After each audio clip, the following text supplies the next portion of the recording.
नमस्कार। आज हम एक बहुत ही प्राचीन और शक्तिशाली कथा की गहराई में उतर रहे हैं। जी। ये कथा है नीलकंठ शिव, ब्रह्मांड के संरक्षक के बारे में। इसमें समुद्र मंथन की वो महत्वपूर्ण घड़ी आती है। हाँ, बिल्कुल, समुद्र मंथन। सोचिए, एक समय था जब ब्रह्मांड का संतुलन बिल्कुल बिगड़ा हुआ था। तो देवता और असुर जो हमेशा लड़ते थे, वो अमृत पाने के लिए साथ आ गए। एक अजीब सा गठबंधन, है ना? हाँ, बिल्कुल अजीब। और फिर उन्होंने मंदराचल पर्वत को मथनी बनाया। और वासुकी नाग बने रस्सी। फिर मंथन शुरू हुआ जोर शोर से। लेकिन अमृत, वो तो बाद में आया। उससे काफी पहले सागर से कुछ और ही निकला। हाँ, कुछ बहुत भयानक। जी, हलाहल विष। मतलब वो सिर्फ जहर नहीं था, वो ऐसी ऊर्जा थी जो पल भर में सब कुछ खत्म कर सकती थी। पूरी सृष्टि। पूरी सृष्टि। देवता, असुर, सब डर गए, थर-थर कांपने लगे।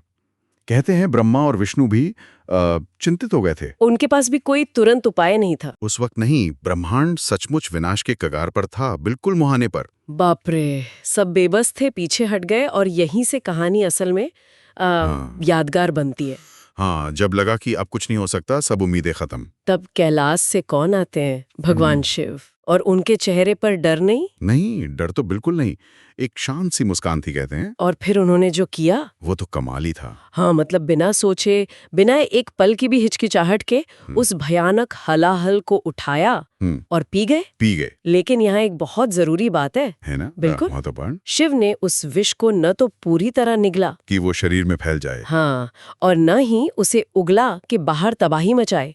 उन्होंने उसे अपने गले में, कंठ में ही रोक लिया। कंठ में। और उसी विष की वजह से उनका गला नीला पड़ गया। एकदम नीला। और तभी से वो कहलाए नीलकंठ। नीलकंठ। ये नाम सिर्फ नाम नहीं, ये उस घटना का, उस साहस का प्रतीक बन गया। सही कहा।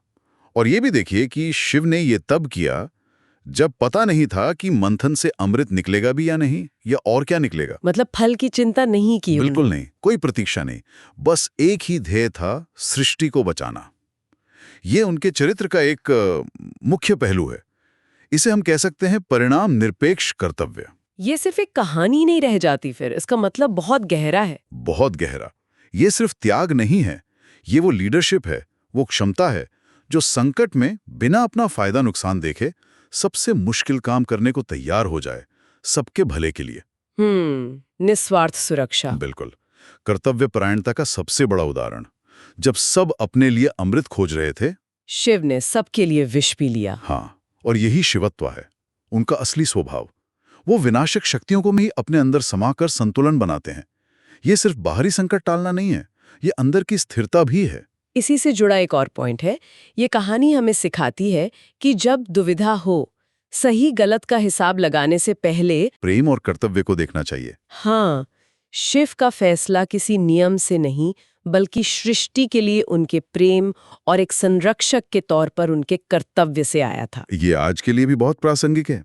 हम सबके जीवन में भी अपने अपने हालाहाल आते हैं, है ना? बिल्कुल।